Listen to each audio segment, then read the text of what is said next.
Hi students, तो फिर मैंने आपको यहाँ तक बताया मोहनजोदड़ो तक। चाहे तो आप इसका स्क्रीनशॉट ले लें।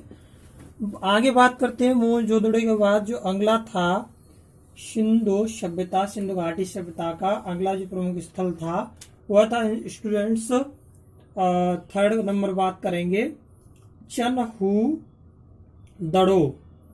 चनहू दड़ो, चनहू दड़ो की बात करेंगे। किसकी बात करेंगे? चनहू दड़ो। तो स्टूडेंट्स यह सैंधव यह सैंधव नगर मोहन जोदड़ो, यह सैंधव नगर मोहनजोदड़ो से 130 किलोमीटर दक्षिण पूर्व सिंध स्टूडेंट्स बात करें दक्षिण पूर्व सिंध प्रांत। क्लियर? प्रांत अर्थात ब्रैकेट लिख दें तो बोलेंगे पाकिस्तान, यानी कि पाकिस्तान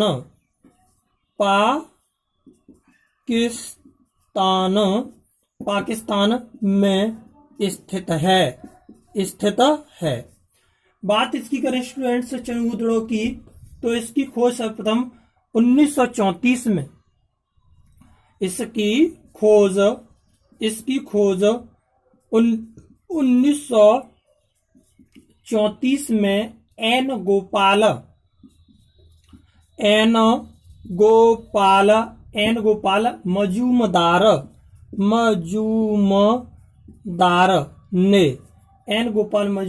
मजूमदार ने की थी। क्लियर? की थी। यहां तक कोई परेशानी नहीं होनी चाहिए। चनहू दड़ो की बात कर रहे हैं तो स्टूडेंट दैट इज क्लियर। और 1935 में अर्नेस्ट मेके ने यहां पर क्या कराई थी? खुदाई कराई थी। That is clear. अर्नेस्ट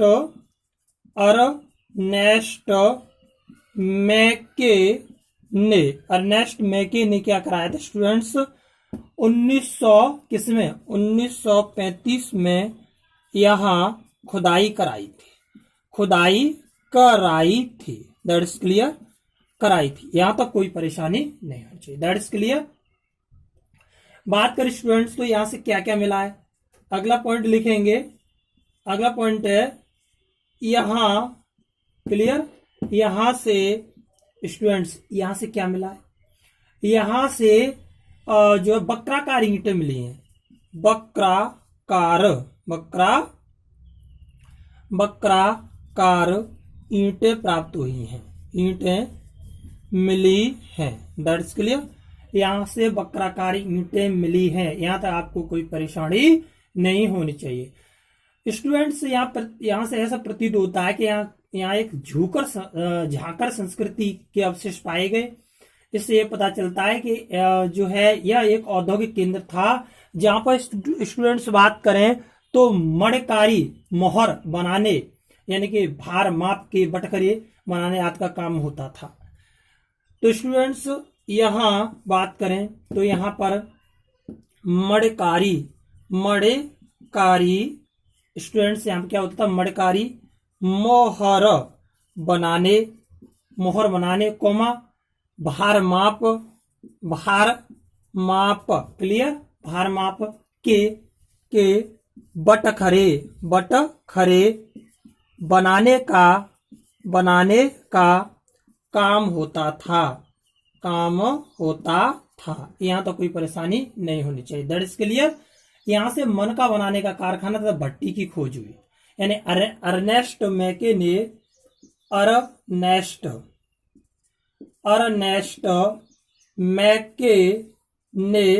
यहां से स्टूडेंट्स क्या प्राप्त किए? अर्नेस्ट मैके ने यहां से मनका बनाने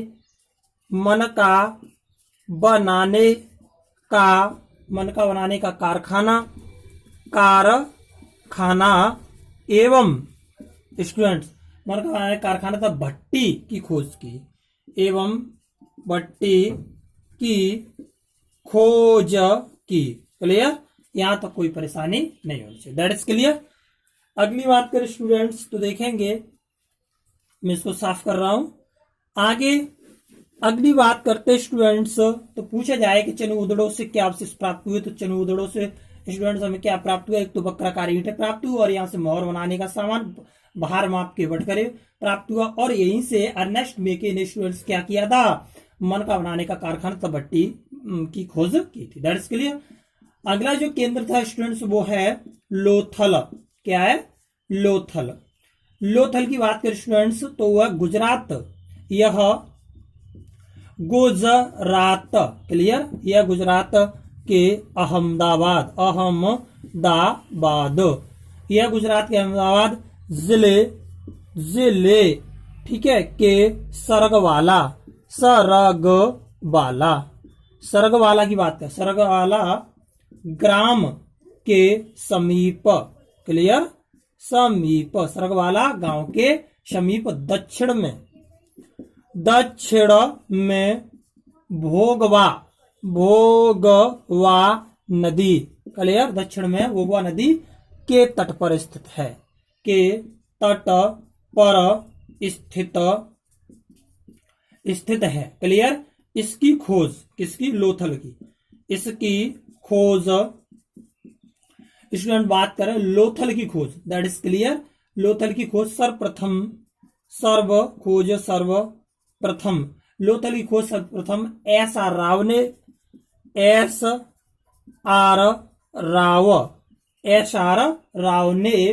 1955 में की थी, 1915 में की थी, क्लियर, में की थी। यहां तक कोई परेशानी नहीं होनी चाहिए, ईस्वी में की थी, 1955 ईस्वी में की थी, दैट्स क्लियर। बात लोथल की करें तो यह एक कैसा था? प्रमुख बंदरगाह था, यानी कि लोथल एक प्रमुख बंदरगाह था। लोथल एक प्रमुख बंदरगाह था स्टूडेंट्स, जो पश्चिमी एशिया से व्यापार का प्रमुख स्थल था। यह पश्चिमी एशिया से व्यापार का एक प्रमुख स्थल था, दैट्स क्लियर। बात स्टूडेंट्स यहीं पर करें तो किसकी हम कर रहे थे? लोथल की। तो लोथल में नगर दो भागों में न बटकर एक ही रक्षा प्राचीर से पूरे नगर को घेरा गया था, क्लियर। यहाँ नगर अलग अलग, क्लियर, यहाँ नगर अलग अलग नहीं बटा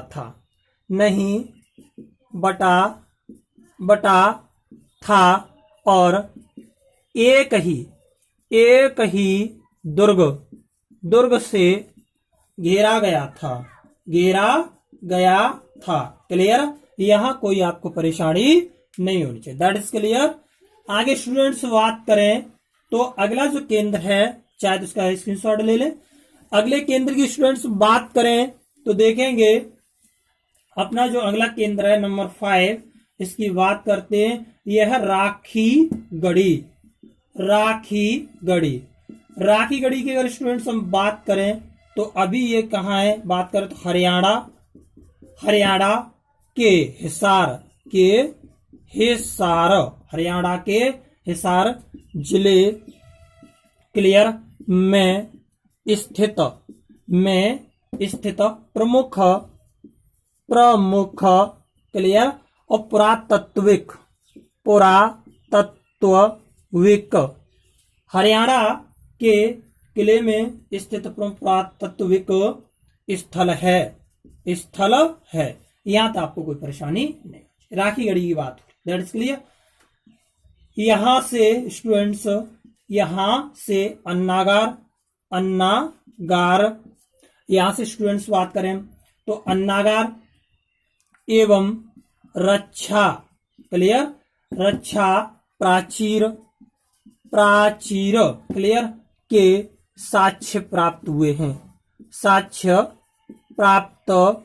हुए हैं, क्लियर। आगे स्टूडेंट्स बात करें मई 2012 में ग्लोबल, क्लियर, क्या है? ग्लोबल हेरिटेज हेरिटेज फंड ने, ग्लोबल हेरिटेज फंड ने इसे एशिया के दैट्स के लिए एशिया के 10 ऐसे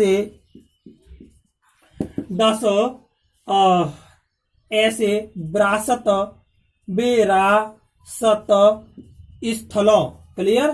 स्थलों की सूची में शामिल किया है,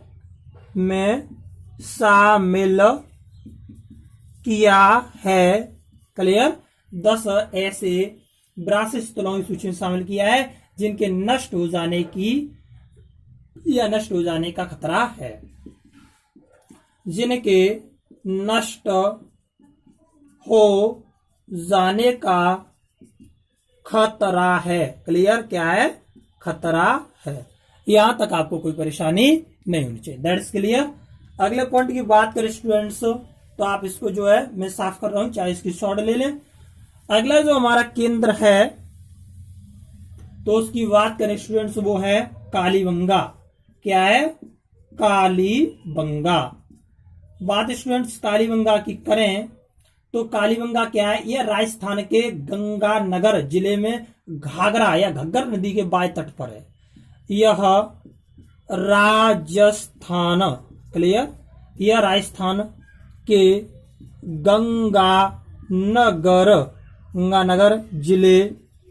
गंगानगर जिले में घग्गर नदी, क्लियर, घग्गर नदी के वाये तट पर है। यहां तक कोई परेशानी नहीं होनी चाहिए, दैट्स क्लियर। यहां तक कोई परेशानी नहीं होनी चाहिए। बात करें यह स्टूडेंट्स, यह कालीबंगा जो है, कालीबंगा शहर या बात कर सकते स्थल काले रंग की चूड़ियां, काले रंग की चूड़ियों के लिए प्रसिद्ध स्थल दैट्स क्लियर। काले रंग की चूड़ियों के लिए प्रसिद्ध स्थल है, क्योंकि कालीबंगा का अर्थ ही है काले रंग की चूड़ियां। आगे स्टूडेंट्स बात करें इसी की कालीबंगा की, तो इसकी खोज अमलानंद, क्लियर, इसकी खोज स्टूडेंट्स किसने की थी? अमलानंद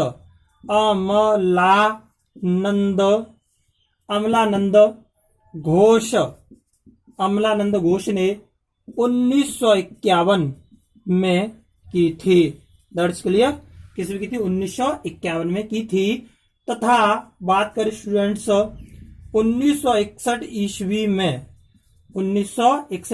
में बीबी लाल और बीके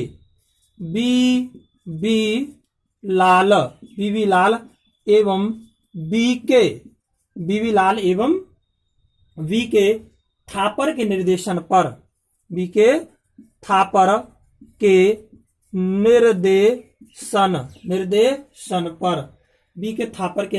पर व्यापक खुदाई की गई,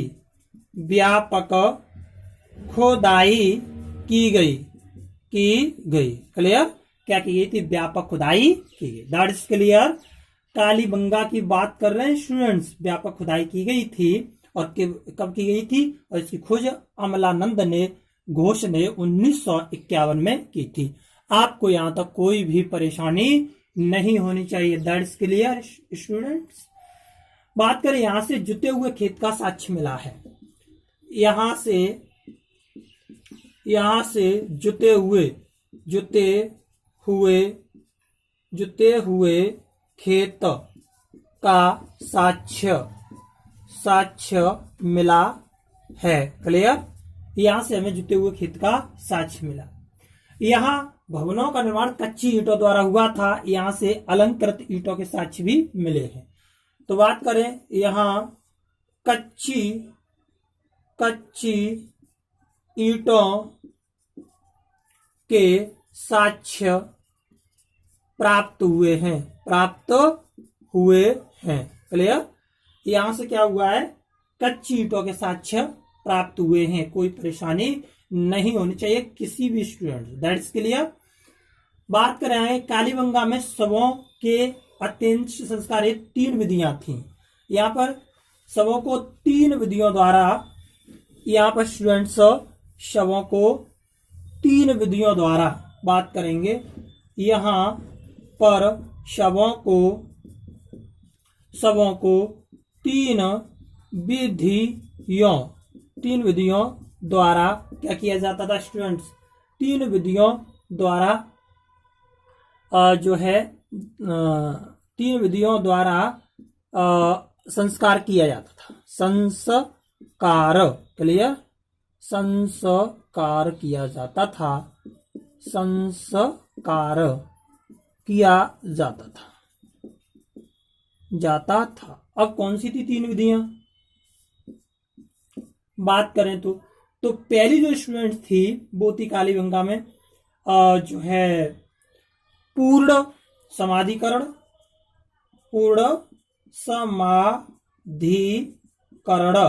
क्लियर? पूर्ण समाधिकरण, आंशिक समाधिकरण, आंशिक समाधिकरण, और एक जो थी स्टूडेंट्स वो आपकी कौन सी थी? याद हो तो आप बताएं। दाह संस्कार, क्लियर? दाह संस्कार, अर्थात इन तीनों के क्या मिले हैं? साक्ष्य मिले। 1 2 3 इन तीनों विधियों के यहाँ पर क्या मिले? साक्ष्य मिले। आगे स्टूडेंट्स इसी कड़ी में बात करें तो देखेंगे आगे अगला जो है स्थल है वो है आपका स्टूडेंट्स, बात करते हैं सिंधु घाटी सभ्यता में ही। नंबर 7 बनावली। स्टूडेंट्स की बात करें तो हरियाणा के फतेहाबाद जिले में स्थित है। क्लियर? यह हरियाणा के फतेहाबाद, क्लियर? हरियाणा के फतेहाबाद जिले में स्थित है। क्लियर? स्थित है। यहां तक आपको कोई परेशानी नहीं होनी चाहिए। That is clear. और इसकी खोज 1973 में इसने की थी। ES, clear? या कह सकते हैं जो है RS विष्ट ने की थी। क्लियर? इन्होंने की थी। यहां तक आपको कोई परेशानी नहीं होनी चाहिए। यहां से स्टूडेंट्स क्या मिला है? यहां से स्टूडेंट्स जो है हमें बात करें तो मिट्टी का हल, यहां से मिट्टी का बना हल प्राप्त हुआ है। क्लियर? और क्या हुआ है? बनावली में अधिक मात्रा में जौ मिला है। यहाँ अर्थात बनावली में अधिक मात्रा में जौ मिला। क्या मिला?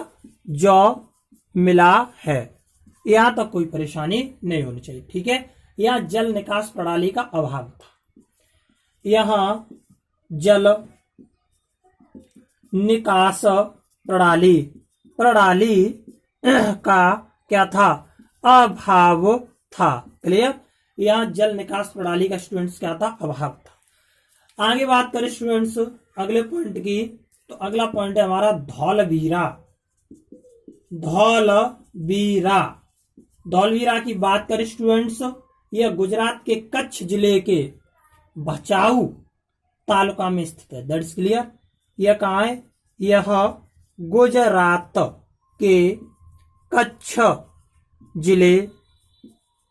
के कच्छ जिले के भचाऊ तालुका का में स्थित है। यहां तो कोई परेशानी नहीं होनी चाहिए। इसकी जो खोज थी जेपी जोशी ने 1967 में की थी। इसकी खोज 1967 में जेपी जोशी ने की थी। क्लियर? तो बात करें धौलवीरा की, यह गुजरात के कच्छ जिले के बचाव तालुका में स्थित है स्टूडेंट्स, और इसकी खोज 1967 में जेपी जोशी ने की थी। यहां तक आपको कोई परेशानी नहीं होनी चाहिए। That's clear. आगे बात करें धौलावीरा की, तो यहां स्टूडेंट्स बात करें, यहां पर सिंधु लिपि के 10 बड़े चिन्ह निर्मित शिलालेख मिले हुए हैं जो यहाँ की बहुत महत्वपूर्ण जानकारी देते हैं। क्लियर? यह नगर 3 भागों में विभाजित था, दुर्गा भाग, मध्य भाग और तथा निचला नगर भाग। That's clear. और धौलावीरा की बात करें स्टूडेंट्स, तो यहाँ पर धौलावीरा से हड़प्पा सभ्यता का एकमात्र स्टेडियम अर्थात खेल का मैदान मिला है। बात करें यहाँ से एक हड़प्पा सभ्यता का स्टेडियम अर्थात बोले तो खेल का मैदान मिला है। क्लियर? मिला है। यहां तक आपको कोई परेशानी नहीं होनी चाहिए। क्लियर? चाहे तो आप इसका स्टूडेंट्स स्क्रीनशॉट ले लें, मैं इसको साफ कर रहा हूं और आप लगे रहें, मेहनत करें। That is clear. अगली बात स्टूडेंट्स करें तो इसकी लिपि के बारे में बात करते हैं। लिपि और लिपि तो जानते हो, भाषा को लिखने की जो शैली होती है या विधि होती है वो लिपि कहलाती है। That's clear. तो स्टूडेंट्स हड़प्पाई लिपि में लगभग यहां इस लिपि लिपि की बात करें, यहां हड़प्पाई लिपि का प्रयोग किया गया है। क्लियर? किया गया है। बात करें इस लिपि में 64 मूल चिन्ह है। क्लियर? 64 मूल चिन्ह है जो सेल खड़ी की आयताकार क्लियर? सेल खड़ी की आयताकार स्टूडेंट्स क्या? मोहरों कौमा तावे की बात करें, तावे है ना, कि गुटिकाओं आदि पर मिलते हैं, कि गुटिकाओं आदि पर मिलते हैं। यहां तक आपको कोई परेशानी नहीं होनी चाहिए। That's clear. इस लिपि का सबसे पुराना जो है साक्ष्य वो 1853 में मिला था, और यह जो विधि थी, यह लिपि थी, वो 1923 तक पूरी लिपि प्रकाश में आ गई, परंतु अभी भी इसको पढ़ा नहीं जा सका है। हड़प्पाई लिपि को अभी तक पढ़ा नहीं जा सका है। इसकी लिपि पिक्टोग्राफ अर्थात चित्रात्मक थी। इसकी लिपि कैसी थी? पिक्टोग्राफ अर्थात चित्रात्मक थी। क्लियर? कैसी थी? चित्रात्मक थी, जो दाई से बाई ओर लिखी गई थी, जो दाई से वाई ओर लिखी गई थी। और स्टूडेंट्स अभी तक इसको पढ़ा नहीं जा सका है। That's clear. इस पद्धति को बूस्ट्रोफेडन, इस पद्धति को क्या कहते हैं? क्लियर? बूस्ट्रोफेडेन या फेडन, दैट इज क्लियर, कहा जाता है। बात करें तो स्टूडेंट्स सबसे ज्यादा चित्र यू आकार तथा मछली के प्राप्त हुए। यहां से सबसे ज्यादा चित्र, मछली एवं यू आकार के प्राप्त हुए। तो यहाँ तक स्टूडेंट्स कोई भी आपको परेशानी नहीं होनी चाहिए। That is clear. स्टूडेंट्स आप पढ़ो, मेहनत करो और आगे बढ़ते। तो मैं स्टूडेंट्स थोड़ा सा और आपको बता दूं थोड़ा सा कि आर्थिक अगर जीवन की बात करें तो यहाँ का प्रमुख खाद्यान्न गेहूं तथा जौ था। और इस सभ्यता के लोग गेहूं है, जौ है, राई है, मटर है, तिल है, सरसों, कपास आदि की खेती किया करते थे। सबसे पहले कपास की जो खेती पैदा करने का श्रेय स्टूडेंट्स सिंधु सभ्यता के लोगों को दिया जाता है और यूनानियों ने इसे सिंडन नाम दिया गया। जो सिंडन नाम दिया गया है स्टूडेंट्स, वो लोग क्या करते थे, तरबूज है, खरबूज है, नारियल है और अन्य जैसे नींबू है ना, केला जैसे फलों से भी ये परिचित थे और इनको भी उगाया करते थे। स्टूडेंट्स इस सभ्यता के लोगों की बात करें तो कृषि कार्य हेतु यह पत्थर एवं कांसे के औजारों का प्रयोग किया करते थे। बात करें कि इस सभ्यता में फावड़ा या फाल नहीं मिला है। याद रखना, फावड़ा या फाल इस सभ्यता में नहीं मिला है। ये लोग प्राय लकड़ी के हलों का ही प्रयोग किए करते थे। That is clear. बात करें स्टूडेंट्स कृषि उन्नति के साथ पशुपालन भी में भी इन्होंने विकास किया। और ये स्टूडेंट्स जैसे कुवड़ वाले बैल, भेड़, बकरी, हाथी, भैंस, गाय, गधे, सुअर, कुत्ते आदि का भी इन्होंने अनुमान लगा लिया। और ऐसा अनुमान लगाया जाता कि ये लोग ये भी पालते थे। गुजरात के निवासी हाथी पालते थे। क्लियर। गुजरात के जो निवासी थे स्टूडेंट्स वो हाथी पालते थे। आगे बात करें स्टूडेंट्स तो सैंधव सभ्यता के प्रमुख बंदरगाह मैंने बता दिया, लोथल है, रंगपुर है, सुरकोटा दा है और प्रसभापाटन आदि थे। हड़प्पा सभ्यता में माप की दशमलव प्रणाली तथा मापतौल की इकाई 16 के गुण भी प्राप्त होते हैं। स्टूडेंट्स तो इस तरह से हमारी जो है हड़प्पा सभ्यता या सिंधु सभ्यता जो मैंने आपको बताई तो उसके बारे में जानकारी मिलती है। That's clear students. अब बात करें कि यहाँ के जो लोग थे वो मूर्ति पूजा करते थे, है ना, पूजा मानव की पूजा करते थे, वृक्षों की पूजा करते थे, पशु पक्षियों की पूजा करते थे, जादू टोने विश्वास रखते थे, भूत प्रेत के लिए तंत्र मंत्र आठ टोटके भी किया करते थे, ताबीज वगैरह भी मिली है कहीं कहीं से। तो स्टूडेंट्स यहाँ पर पशुपतिनाथ, लिंग, योनि आदि की भी पूजा किया करते थे ये लोग। तो आपको कोई परेशानी नहीं होनी चाहिए। इस तरह से मैंने आपको धार्मिक जीवन के भी बारे में बता दिया। हड़प्पा से प्राप्त एक मृण मूर्ति मिली है जिसके गर्भ से स्टूडेंट्स क्या है, एक पौधा निकला हुआ दिखाया गया है। तो कहा जाता है कि उर्वरता की देवी का प्रतीक है। तो सिंधु सभ्यता की स्टूडेंट्स अगर बात करें तो सिंधु सभ्यता जो है सैंधव सभ्यता में प्रचलित अनेक चीजें ऐतिहासिक काल में निरंतर कैसी होती रही और निरंतर चलती रही। और इसके उदाहरण जैसे हैं दशमलव पद्धति आधारित मापतौल प्रणाली हमें प्राप्त हुई है, नियोजन है, सड़कें, नालियों की व्यवस्था है, ये सब हमें हड़प्पा सभ्यता से प्राप्त हुए हैं। That is clear. तंत्र मंत्र का प्रयोग हड़प्पा सभ्यता में हुआ करता था। इक्का गाड़ी एवं बैलगाड़ी के अतिरिक्त व्यापार आदि हड़प्पा सभ्यता से ही हमें सब प्राप्त हुए हैं। बात करें स्टूडेंट्स यह जो सभ्यता थी बाद में नगरीय सभ्यता में धीरे धीरे गांव की सभ्यता में कैसी होगी, पूर्ण रूप से विलीन हो गई। यही इसके सिंधु सभ्यता का प्रमुख कारण है कि धीरे धीरे यह किस तरह से गांव सभ्यता में विलीन हो गई। क्लियर, विलीन हो गई। अर्थात सिंधु सभ्यता की एक प्रमुख देन नगरीय जीवन में के क्षेत्र है जो पूर्ण विकसित नगरीय जीवन का सूत्रपात इसी सभ्यता से हुआ है। तो दैट इज क्लियर स्टूडेंट्स। मैंने आपको सारा बता दिया। और बता दूं कि सिंधु सभ्यता के लोग हैं वो ऊनी वस्त्र पहना करते थे, ऊनी और सूती दोनों प्रकार के वस्त्रों का प्रयोग किया करते थे। ये मांस एवं जो है साग सब्जी दोनों खाते थे। क्लियर। यहाँ के लोग मनोरंजन के लिए चौपड़ और पासा खेलते थे। क्लियर।